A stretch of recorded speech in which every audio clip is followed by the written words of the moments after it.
Welcome to the weekend. I'm Jon Caldara, president of the Independence Institute and your devil's advocate. I thought it's time for a little Capitol Roundup. What the heck? From Who Said You Said, Kelly Maher. Thanks for joining us. Thank Been you, a while. John. Good to be here. And is he the new king of the hill?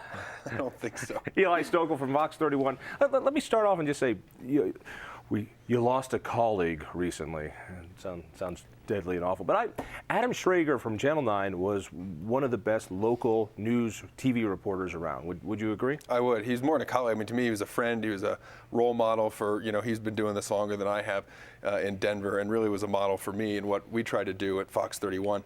We have different styles, but we always had a mutual respect for each other, I think. And what Adam, I'd always hear Adam talk about gatekeepers. We talked a lot about the Rocky Mountain News going and what a community loses when there are two newspapers and suddenly there's one.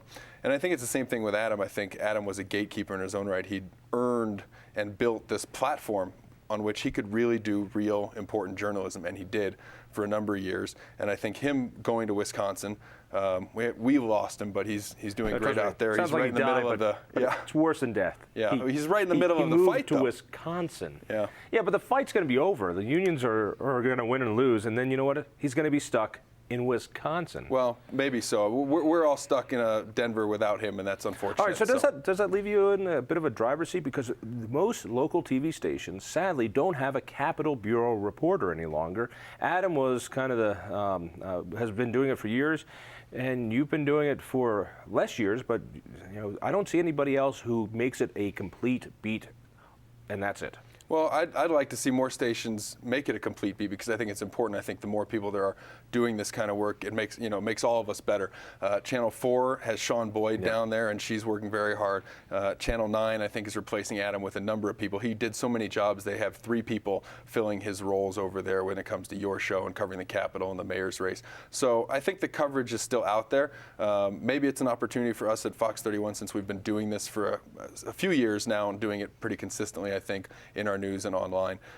But Adam is, he's an impossible guy to replace. He set the bar awfully high. One of the nice things about Adam is not only did he follow the reporters, but he knew the activists like you. He knew the organizations. He knew the different pressure groups and groups like Who Said You Said and Independence. He knew the insides and outs. So yes. A loss for you too. Shall we cry? It is certainly a loss. He is leaving huge shoes to fill, and his in-depth understanding and his time. I mean, his book, The Blueprint, is across the nation one of the things that everybody looks to as really one of the best analyses of what happened over the last 6 years in terms of politics. What made a Republican state turn Democratic. All right, let's go to politics. We're about a third of the way through the session. About halfway there. Yeah. Halfway already? Yeah, time flies. Let's go from the top down. How's the new governor? Compare and contrast. Is he doing well? What's the vibe? Is he doing well depends very much on who you ask. He's the Republicans' new best friend. I mean, every time that this budget proposal and these serious cuts, I mean, this is something the Republicans down there have been calling for a long time. So every press release that comes out now from the House Republicans, the Senate Republicans on any Democrat proposal, they say, we oppose this. We stand with Governor Hickenlooper, who's a Democrat. But he now has, taken this middle of the road, very pragmatic, very hard look at the budget, decided to propose all these cuts. The Democrats do not like them, and there are a lot of Democrats out there who, just as much as the Republicans are ready to embrace him, they're not over Governor Hickenlooper. They're not that upset with him. They still say the right thing, but some of them have told me privately that they're starting to get a little frustrated because, he didn't really have to stake out hard, serious positions in that joke that was a campaign. And so now this is kind of what some Democrats are a little worried about, is that how liberal is he? How progressive is he? How much is he going to stand up for us? When Dan Mays got the Kelly Maher endorsement, that made it. That was big, how's the governor doing? I actually completely agree with Eli. It was surprising. We've seen some rallies over the last few weeks, and I actually documented last week on Who Said You Said the MoveOn.org rally where they were calling out Governor Hickenlooper for not taking a stand on the goings-on in Wisconsin. And the event before that, there were people at the Tea Party rally with signs that said, "We support Hickenlooper's budget." And there were people on the other side, on the union side, that said, "Where is Hickenlooper? Why is he not stood up for us?" Well, why hasn't the governor ironic. rescinded that silly executive order that Ritter put in? Even the Denver Post is asking him to do so. If there was ever a time to pull it out, now's the time. I agree. However, I think one of Ritter's most fatal mistakes was that early he alienated labor in his tenure. He managed somehow to alienate both labor and business right at the start of his term, which was shocking. It takes a special skill to piss off both labor and business, but Ritter was able to do it. Ritter was able to do it, and I think that what we're seeing is that Hickenlooper is taking very specific steps with the appointment of Ellen Gollenbach to the Department of Labor, and by refusing to rescind this executive order. I think that he's taking specific steps to make sure that labor knows that they still have a friend in the governor's office. But I don't know how over 4 years in a budget crisis you're going to be able to keep that relationship going with both the Republicans and the unions. No, I think you're right. I mean, Hickenlooper's brand is always as a centrist, as a guy who brings people together, and so the divided legislature and then he raises taxes. Play into that. Well, we'll see. I mean, we'll see what he does in this situation. He said yesterday he's not on board with Raleigh Heath's proposed tax initiative to increase taxes for 3 years, and that upset a few Democrats. I mean, it is interesting. This is not City Hall where he had a lot of control over the process. He does have a lot of control, but not quite as much. The legislature is a little more powerful, and it's going to be interesting. But, Ritter told me that the whole business labor thing that he did immediately, he told me when he was leaving office that was probably one of the biggest screw-ups, right? Okay, not shocking to anyone that he would say that, but obviously Hickenlooper's learned a lot of lessons from Ritter's administration, and I don't think he's going to look to, throw gasoline on that fire. The mayor's position is a strong mayor's position in Denver. You get a lot of power, and you have this more of a symbolic council that weighs in occasionally. It's a little bit opposite now because our governor is a bully pulpit, but really you don't have a whole lot of power compared to the legislature. He's got to learn how to build coalitions, and that's something he's been great at as mayor. I think he's going to be a good administrator, and people seem to like it. Ultimately, I think you're right, John. And in addition to that, although he doesn't have as strong of a role as he did in the mayor's race, he's got to be thanking himself or thanking Republicans for winning the House. I mean, that's got to be the best thing that has happened. Why so? I agree, but why so? Because he's not going to be put in the position where he's going to have any of those really controversial bills that he's either going to have to sign or veto. And so he can play the moderate stance a lot longer than he would if they had both the House and the Senate. The Republicans will make sure that some goofy liberal, we're going to rename dogs alternative lifestyle pets or something like that, he doesn't have to veto those. For the record, my dog is my property. Are you sure? Yes. And he is my property. I own him. So I tell him that all the time. He disagrees, but he knows who's boss. Yes. Let's get into some of the good stuff. There's also Republicans now control the House, which is a great safety valve for both the Republicans and for Hickenlooper, but they're still Republicans. So we've seen things like a voluntary tax or fee on movie tickets. These are Republicans. Well, that got put down pretty quick. I mean, now no, it's still voluntary. Yeah. You put money in a little box if you want to. I mean, come on, what? You don't have to put money in the box, right? It's sitting right there at the box office, and you say, forget it. Are you telling me, Eli, that government's role is to force movie theater owners to put out a box so Ben Affleck can get a corporate welfare check when he comes to town? You got to ask your guy Tom Massey. He's the guy who the film program is kind of his baby, and so obviously no support for that bill. But it is interesting to see Republicans with the power down there, and I think Speaker McNulty finds himself a lot of times in kind of an awkward and difficult position. Well, I think there are things that are said throughout campaigns. There are things that organizations, Who Said You Said, is going to look at and say, you said this, we're going to hold you to it.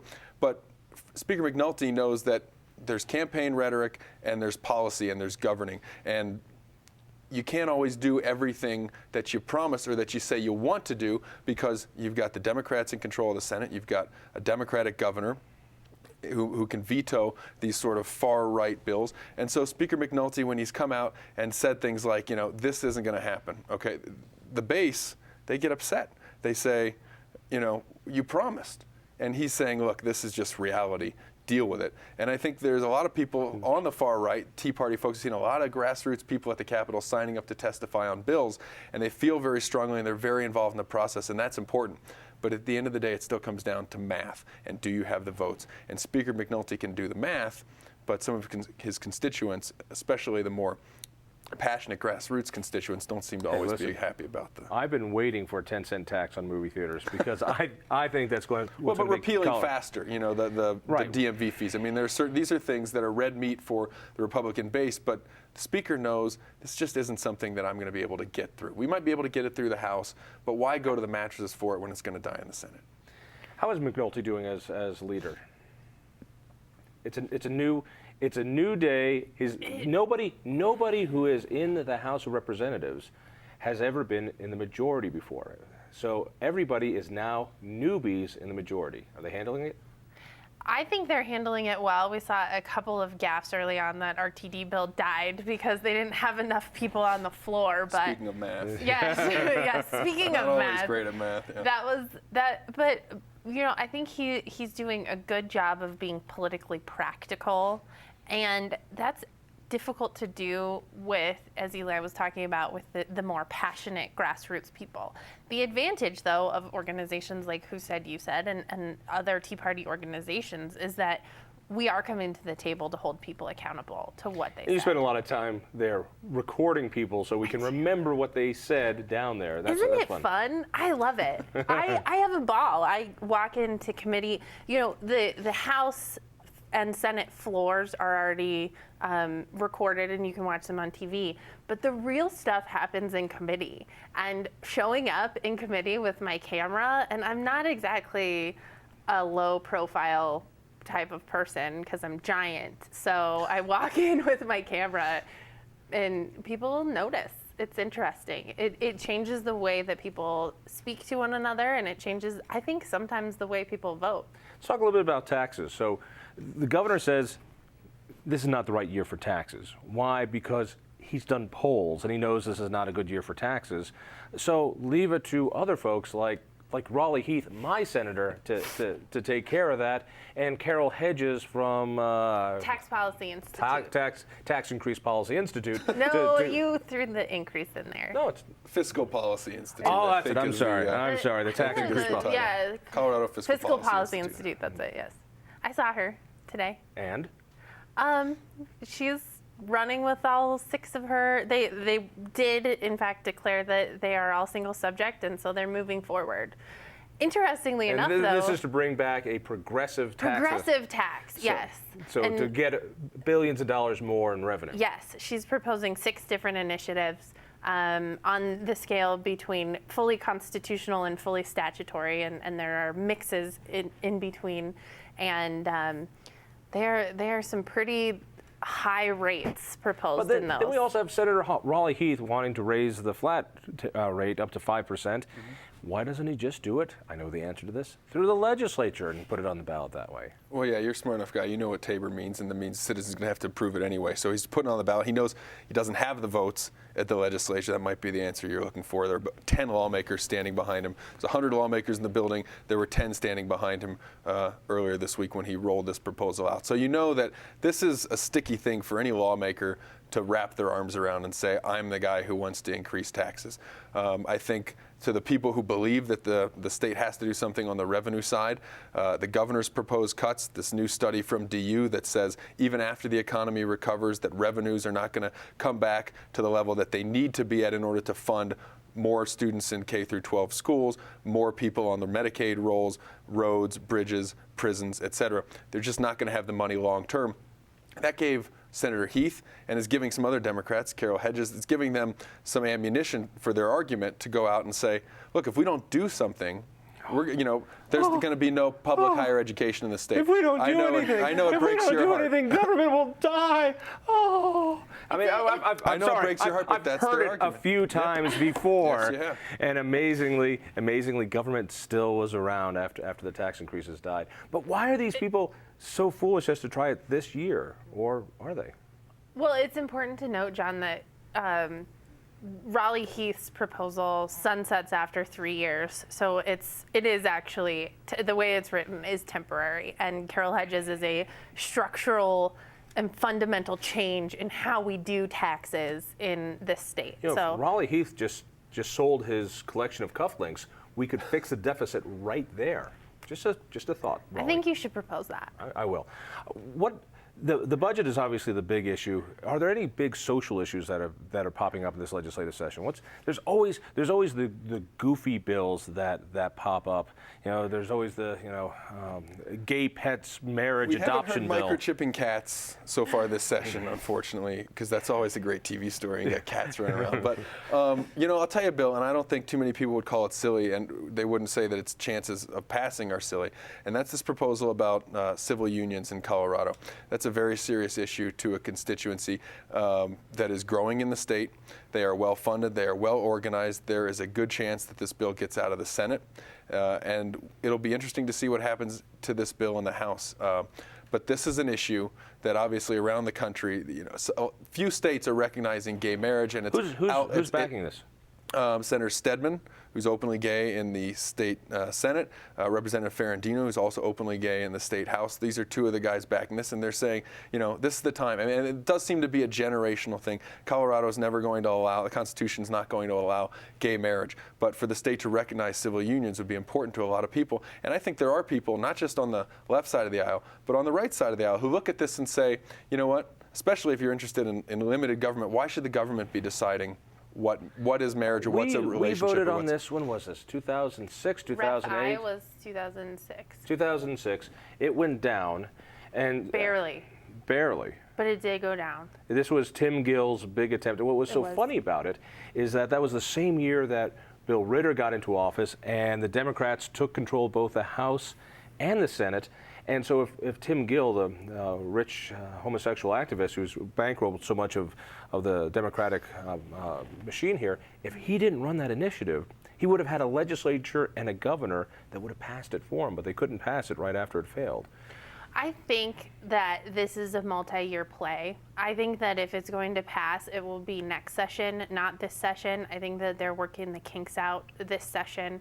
However, we have seen some, we have a very narrow margin in the House, 1 seat, and we have some Republicans who have already come out and said that if it makes it to the floor, they would vote for it. So the question is whether or not it makes it to the floor. So the question is, do the Democrats, it's up to the leadership which committee it goes to. Yes.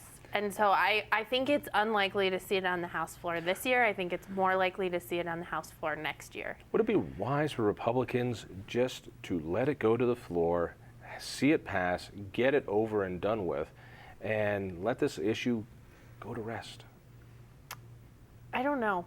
I think that would be interesting to see, but I think it's unlikely given the House leadership is very Douglas and El Paso County heavy, and that's a constituency that tends to not necessarily be, they tend to be more social conservative than Republicans in other places of the state.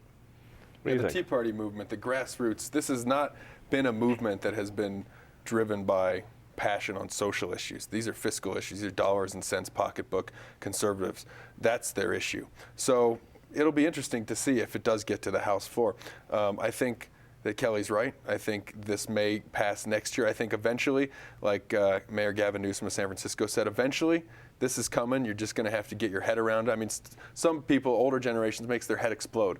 But younger generations look at this and say, what's the big deal? And so I think as time goes on, you are going to see these laws pass in Colorado, and probably in most states there may be a new federal law on the books about this before long. Is this the year in Colorado? We're about to find out. But as far as the big social issues moving through the Capitol, I think that's probably the biggest. Is Wisconsin having a big play here? I mean, we're seeing a governor take on the unions over outlandish spending, particularly on benefits. And state workers have, they have a great image of working hard and working for low pay until you realize and do some accounting on the benefit packages that they have, and you realize, wait a second, this is unsustainable. PARA, the Public Employees Retirement Account, is $24 billion, up upside down. I mean, it's larger than the state budget. It cannot withhold what's going on. And unlike a private sector union, when that goes bust, they go bust and the pensions go away. Just ask any pilot from United Airlines. They voted themselves something too rich. Are we starting to look at fixing para? Walker Stapleton, the state treasurer, is trying to do something on it. Does Wisconsin help us at all, or is that all eyes seem to go there? Does Wisconsin help you and help the treasurer? You mean when you say us? Us. I mean, it may. It remains to be seen how that Americans. whole situation. I was talking about Americans, not you. Americans. Okay, not me. That's just hurtful, John. And true. I think it remains to be seen how the whole thing plays out in Wisconsin. I think certainly this is galvanizing people on both sides of the issue here. I mean, just like conservatives woke up, a year or 2 years ago on the grassroots side of the equation. I mean, I haven't seen progressives this active and this responsive to legislation and this wave. It's the first time they're playing defense instead of offense. For the last several years here in Colorado, they've only been moving forward and forward. They've been able to poke a hole in Tabor with Ref C. They were able to buy fast tracks. They were able to do all sorts of wonderful things. And now it's coming home to roost. There's not enough tax dollars, and there's going to have to be some structural changes. Or you can listen to the intellectuals at DU and the tax increase institutes that say we got to go. Does Wisconsin help us? Americans. I think it depends. I think it's good to shine light on the issue. Colorado, although we have Colorado wins, and it's unlikely that we're going to see that executive order that created wins be rescinded. I actually reported a couple of weeks ago on the memorandum of understanding that created WINS, and they said their first goal is to get collective bargaining. Those don't know. WINS is an organization that is the state, the predecessor to the new state union. Right, the public sector union for the state of Colorado. And WINS says that their goal is to get, that their number one goal is to get collective bargaining. They've been saying that for years, and ultimately, having this much light shine in Wisconsin is good for us because it proves essentially that regardless of the budget situation, once you give a benefit, you cannot take it away. Because instead of, regardless of the fact, people kept yelling that, oh, Governor Walker is trying to unilaterally take this away. No, the Senate, the House, which were all elected by Wisconsins, are trying to get rid of this. The SEIU fight, the Service Employees International Union, Government Employees Union, has been going around the country trying to get their folks going. They've had rallies here, including last Saturday, to get people good and fired up on that. They came out in riot gear. You were there with the cameras. We were both there with cameras. I think Eli secretly wants to be a blogger. A little bit on the inside, maybe. I'll tell you this, though, the internet is where it's at. Isn't it fun? I don't know if I'd ever be allowed to write for your website, or want to, given the obvious bias to the right. But at least I'm overt about it. No, that's true, and I think transparency. I think the more. I mean, I think the internet really does drive a lot of this stuff, and I think the more people who are out there with video cameras, and the more eyeballs, and the internet allows everybody a platform to get that out there. Get into the pipeline. I mean, that we do so much of our work, not just on TV. But you were hoping for the tear gas canisters to get popped, weren't you? I were, video-wise. I mean, we were. Yeah. I told Kelly, I said, all right, we're going to leave. I don't think there's going to be any fights. And then, we're driving down the street, and there are the cops putting on the riot gear, and it felt like we left too soon. So they had all that stuff left over from the DNC. They got to bring it out sometime. You say you don't want. I don't want to see a fight, but. I don't want to see a fight, if it happens, I don't want to miss it. Yeah, if it happens, I want to be the one to film it. No, I got some great footage from that. I got some fantastic people screaming some very odd things. There was a great bill popping out on concealed weapons, the sideshow things that we should be more like Vermont if when it comes to concealed weapons. We've had weapon permits now for a decade. They seem to be working, and so somebody, I forget who says. Representative Holbert. Holbert says, hey, if you're legal to own a gun, you should be legal to carry. Interesting bill. We covered this last week. Pass, very confusing. Well, it just passed the House today. Today is not the day this show is airing, but passed the House, and we'll go to the Senate. It'll be a little tougher, more of an uphill battle in the Senate. But this is a bill, he's basically saying, I've never done anything wrong. I passed my first background check, and to just put this gun in my coat, I have to pass another background check and get a permit that costs me $150. It's ridiculous. And there are a lot of people, gun owners, who agree with him. The problem is there are a lot of people on the other side, especially after shooting in Tucson, especially in a state that's seen its share of school shootings.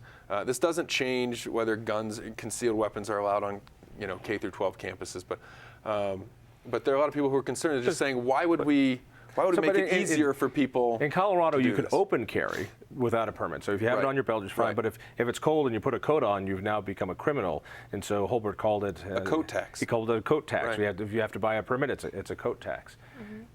Fun topics. Does it pass? No, it does not pass the Senate. It will die. It will die. Yes. However, I appreciate the fact that Representative Holbert used, I have been doing a lot, I'm sure both of you know this, with voter ID. I tend to be a person who thinks that a picture ID is appropriate in order to get a ballot in the state. And all of our opponents get up and say, oh, it's so onerous to get a driver's license in order to be able to vote. And, it's basically a poll tax because you have to pay for a driver's license, even though in the state we do have organizations that will help you get a driver's license. But I appreciate the fact that Holbert used their logic in that bill and said, effectively it's $150 to put on a coat when you have a gun on. Not bad stuff. All right, any big stories are going to break? Big predictions? 30 outside seconds? the Capitol, I think one of the biggest stories going on is the DPS recall of Nate Easley. If that goes forward, not only does it cost the city a lot of money, but Denver Post, a lot of people have their horns out on this one because if he loses that seat, Boasberg's gone, the Montbello restructuring plan is gone. It's a huge deal. Any big surprises coming up? I am starting my mayor coverage. This is actually hilarious. So the first we're gonna save it for next time. It's hilarious. All right. Eli, Mayor's race is Kelly, hilarious. thank you and thank you. Listen for me late nights on 850 KOA. We'll see you next week.